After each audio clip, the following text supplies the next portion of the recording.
Assalamualaikum warahmatullahi wabarakatuh. Pada video kali ini, Bu Nadine akan menjelaskan kisi-kisi dari Al-Quran Hadis. Untuk lebih lengkapnya, silakan simak video berikut ya.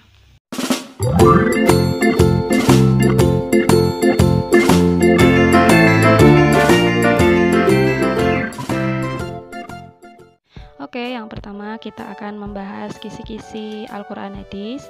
Untuk bab yang pertama itu ada Khulafaur Rasyidin. Ya, jadi nanti yang diminta untuk kalian kerjakan itu di soalnya adalah gerbang ilmu pengetahuan. Di dalam Khulafaur Rasyidin itu gelar tersebut diberikan kepada Abu Bakar As-Siddiq, Umar bin Khattab, Ali bin Abi Thalib, atau Utsman bin Affan. Jadi nanti silahkan ya bukunya dibaca. Untuk yang kedua itu ada dalil menuntut ilmu.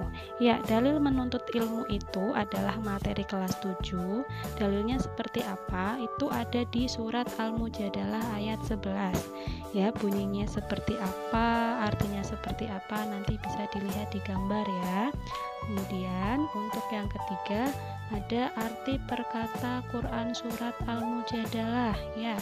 Untuk arti perkata itu adalah potongan-potongan arti kata dalam ayat tersebut. Contohnya ya ayyuhalladi, itu artinya adalah wahai orang-orang yang beriman. Jadi nanti di dalam soalnya kalian disuruh menjawab atau mengartikan salah satu potongan ayat pada surat Quran surat Al-Mujadalah. Terus yang berikutnya ada isi kandungan dari Al-Mujadalah. Isi kandungannya itu ada kandungan surat Al-Mujadalah itu ada yang pertama itu tentang menuntut ilmu. Jadi kalian nanti bisa belajar di buku kelas 7. Untuk materinya seperti apa nanti bisa dilihat di gambar ya. Kemudian yang kelima itu ada hukum bacaan ikhfa. Untuk bacaan ikhfa itu kalian sudah hafal pasti ya, itu materi di kelas awal kalian sekolah ya, kelas 7, terus di TPA atau di TPQ juga sudah dibahas ya, sedikit dibahas. Itu untuk ikhfa artinya adalah samar-samar atau menyamarkan, dan menurut istilah itu artinya adalah jika terdapat nun mati atau tanwin bertemu dengan salah satu huruf ikhfa. Huruf ikhfa ada berapa? Hurufnya ada 15. Yang pertama ada ta, jim, dal, za, sin, dan seterusnya. Untuk contohnya itu ada yang pertama min syai ya, itu nun sukun bertemu dengan huruf sya. Lanjut ya, yang berikutnya ada Quran surat Ar-Rahman ayat 33. Itu nanti kalian bisa dilihat di gambar suratnya seperti apa, artinya juga seperti apa. Terus untuk yang ketujuh itu ada arti perkata, jadi hampir sama dengan Al-Mujadalah yang tadi ya. Untuk arti perkatanya di sini sama, hanya saja beda di ayat. Artinya apa saja nanti bisa dilihat di gambar. Terus yang ke-8 ada Quran surat Asyam. Quran surat Asyam itu nanti kalian diminta untuk menjelaskan maksud dari Quran surat Asyam ya. Asyam itu artinya adalah matahari ya. Kemudian di dalam Quran surat Asyam itu terdapat golongan atau kaum ya. Di sana dijelaskan ada golongan atau kaum, itu ada kaum Samud. Jadi nanti bisa diingat-ingat apabila ada soal yang menanyakan golongan apa sih yang ada di dalam Quran surat Asyam. Nah, jawabannya ada golongan kaum Samud ya. Kemudian yang berikutnya itu ada hukum bacaan idgham bi gunnah. Ayo, idgham bi gunnah itu yang kedua ada idgham bila gunnah ya. Kalau idgham bi gunnah itu hurufnya ada 4.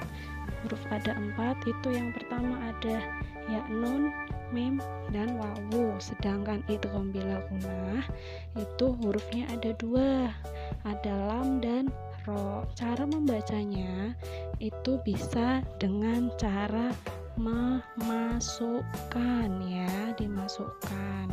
Jadi beda dengan hukum bacaan idhar dan ikhfa. Kalau idhar itu cara membacanya jelas, kalau ikhfa tadi mendengung gitu ya. Lanjut yang berikutnya, yang ke-10 ada arti perkata Quran surat Asyam. Artinya apa? Nanti bisa dilihat di gambar, hampir sama dengan yang tadi, ada Al-Mujadalah dan ada Ar-Rahman, hanya beda di ayatnya saja ya. Kemudian yang berikutnya ada hukum bacaan al. Lah, hukum bacaan al di sini dibagi menjadi dua. Yang pertama ada al-qamariyah dan asyamsiyah. Lah, biasanya untuk al-qamariyah itu adalah contohnya alhamdu. Kalau asyamsiyah itu contohnya asyamsi. Jadi kalau al-qamariyah alnya terbaca dan asyamsiyah alnya tidak terbaca. Lanjut ya, yang berikutnya ada Quran surat Al-Furqan ayat 63. Ayatnya seperti apa? Terjemahnya seperti apa? Bisa dilihat di gambar. Lah, di dalam Al-Furqan itu menjelaskan tentang pengertian sifat rendah hati ya. Rendah hati sama dengan tawadu ya. Tawadu itu rendah hati. Terus yang berikutnya ada Quran surat Al-Isra ayat 26 sampai 27. Lah, di dalam surat Al-Isra di sini menjelaskan tentang hemat dan sederhana. Lah, hemat itu pengertiannya apa? Pengertiannya membelanjakan harta dengan cermat, tidak berlebih-lebihan, namun tidak lantas pula menjadi bakhil atau kikir. Berarti ngirit tapi bukan pelit ya. Jadi harus bisa dibedakan antara ngirit dan pelit gitu ya. Kemudian yang ke-14 ada al-bayyinah. Nah, nanti kalian disuruh untuk menjelaskan arti dari Quran surat Al-Bayyinah itu apa. Nanti Al-Bayyinahnya bisa dilihat di gambar ya. Untuk artinya sendiri adalah bukti yang jelas. Lah, surat Al-Bayyinah ini itu diturunkan di kota Mekah dan surat ke-98. Jadi nanti bisa diingat-ingat ya, surat ke-98 turunnya di Mekah, artinya bukti yang jelas ya. Selanjutnya untuk yang berikutnya ada adab makan dan minum. Lah, adab makan dan minum ini itu dibagi menjadi beberapa. Yang pertama, adabnya harus makan sambil duduk, menggunakan tangan kanan, jangan terburu-buru membaca doa. Kemudian ada makan tidak berlebihan dan ambillah makanan yang terdekat. Itu termasuk di dalam adab makan dan minum. Kalau minumnya sendiri seperti apa? Sama, menggunakan tangan kanan, ambil pakai gelas dan bisa minum 3 kali tegukan ya. Untuk sunahnya itu 3 kali tegukan, jangan sampai habis 1 gelas baru diletakkan ya. Untuk sunahnya 3 kali tegukan. Terus yang terakhir itu di materi kelas 9 tentang Quran surat Al-Insyirah, itu dalil tentang kelapangan. Lah, kemarin kalian sudah menghafalkan untuk Al-Insyirah itu ada 6 ayat ya. Jadi 6 ayat tersebut kalian kemarin sudah menghafalkan artinya apa saja, terus turunnya di mana, jumlah suratnya ada berapa atau ayatnya ya. Dan nanti kalian diminta untuk menjelaskan arti dari Quran surat Al-Insyirah ya. Terus nanti jumlah ayatnya ada berapa, nanti bisa dipelajari ya.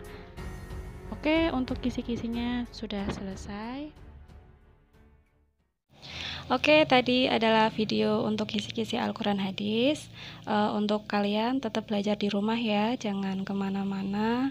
Jangan lupa berdoa juga untuk nilainya semoga ya bagus-bagus semua. Oke, terima kasih. Wassalamualaikum warahmatullahi wabarakatuh.